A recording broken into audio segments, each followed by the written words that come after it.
જય આશાપુરામાં સ્પોર્ટ્સ ગુજરાત ચેનલમાં તમારું સ્વાગત છે. હું તમારો હોસ્ટ આશીષ બારિયા.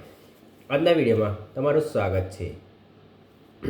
અફઘાનિસ્તાને ઇંગ્લેન્ડને હરાવીને પોતાની આશા સેમિફાઇનલ માટે જીવંત રાખી છે અને ઇંગ્લેન્ડનું ચેમ્પિયન્સ ટ્રોફીમાં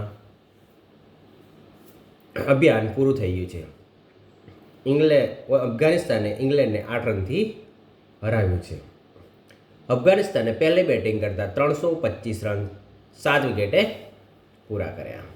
તેને ચેસ કરતા ઇંગ્લેન્ડ 317 રનમાં ઓલ આઉટ થઈ ગયું અને 7 રનથી હાર થઈ ગઈ છે. જો વાત કરવામાં આવે તો ઇંગ્લેન્ડે પહેલી બેટિંગ અફઘાનિસ્તાનના ઓપનર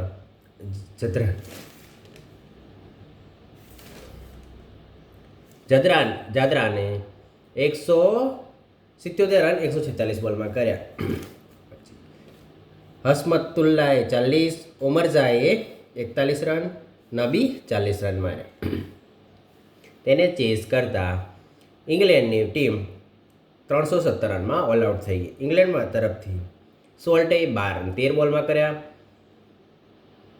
બેન ડકેટે 38 રન, સ્મિથે 9 રન, જોય રૂટ 120 રન 111 બોલમાં, Harry Brook 25 run, Buttler 38 run, Livingstone 10 run, Overton 32 run, Archer 14 run, Rashid 5 run અને માર્કવુડ 2 રન.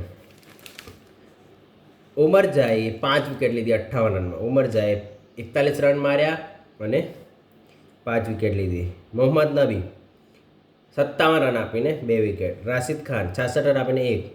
નૂર Ahmad 51 run 0. Gulbadin Naib 16 run 1 wicket. ઇંગ્લેન્ડને 2023ના વન ડે વર્લ્ડ કપમાં હરાવ્યું. ઓસ્ટ્રેલિયાને 2023ના T20 વર્લ્ડ કપમાં હરાવ્યું. અફઘાનિસ્તાન એક અપસેટ સર્જવા માટે ખતરનાક ટીમ કહેવાય. આજે પાકિસ્તાન અને બાંગ્લાદેશની વચ્ચેમાં જે મેચ, કારણ કે પાકિસ્તાન બહાર થઈ ગયું છે, અફઘાનિસ્તાનને પણ ચાન્સ. બાંગ્લાદેશ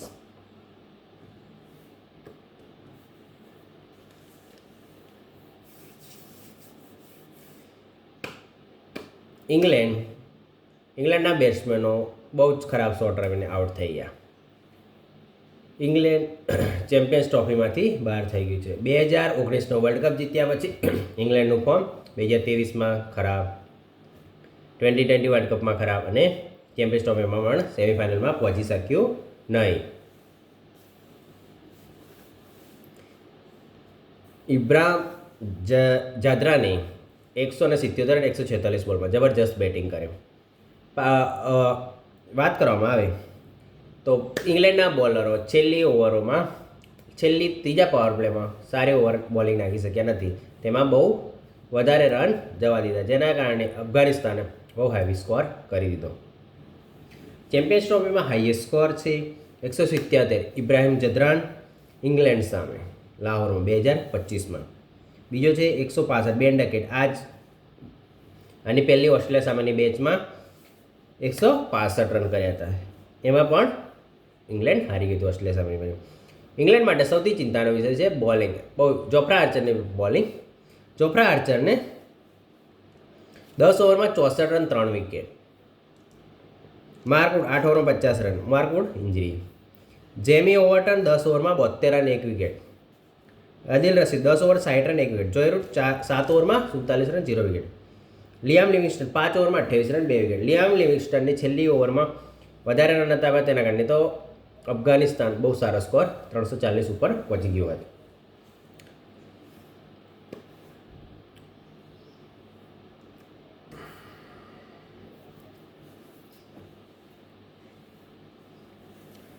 ઇંગ્લેન્ડનું ચેમ્પિયન્સ ટ્રોફીમાં અભિયાન પૂરું થઈ ગયું છે.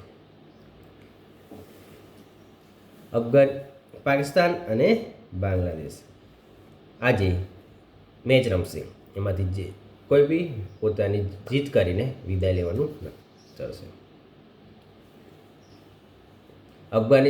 અફઘાનિસ્તાનનો ચાન્સ છે, ઓસ્ટ્રેલિયા અને સાઉથ આફ્રિકા. 3 ટીમમાંથી કોઈ 2 ટીમો ચેમ્પિયન્સ ટ્રોફીની સેમિફાઇનલમાં ગ્રુપ બેમાંથી ક્વોલિફાય થઈ શકે છે.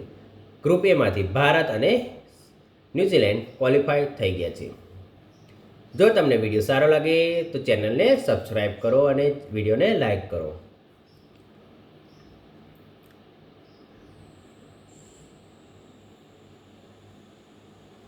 પાકિસ્તાન હોસ્ટ હોવા છતાં પાકિસ્તાન હવે એક જ મેચ રમશે, પછી પાકિસ્તાન બહાર થઈ જશે. પાકિસ્તાન હોસ્ટ હોવા છતાં પણ મેચ રમી નહીં શકે. પાકિસ્તાન 2017 ચેમ્પિયન્સ ટ્રોફીનું ચેમ્પિયન છે. ચેમ્પિયન્સ ટ્રોફીનું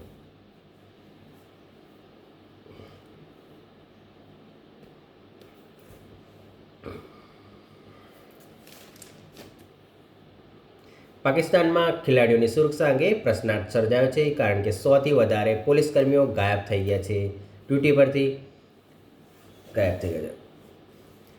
ઓડીઆઈ રેન્કિંગ આવી ગઈ છે, એમાં કોહલીનો ફરીથી ટોપ 5માં સમાવેશ થઈ ગયો છે. સમી અને કુલદીપને પણ ફાયદો થયો છે. બેટ્સમેનમાં રોહિત ત્રીજા સ્થાને, શુભમન ગિલ પ્રથમ અને શ્રેયસ અય્યર 9મા નંબરે છે ICC one day રેન્કિંગમાં.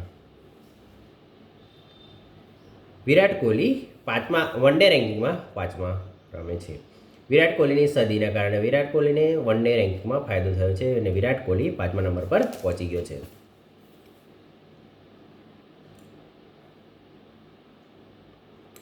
ICC one day ઇવેન્ટમાં સૌથી ઓછી ઉંમરમાં 150 રન કરનાર યંગેસ્ટ પ્લેયર ઇબ્રાહિમ જાદરાન છે, જે 23 વર્ષ અને 76 દિવસ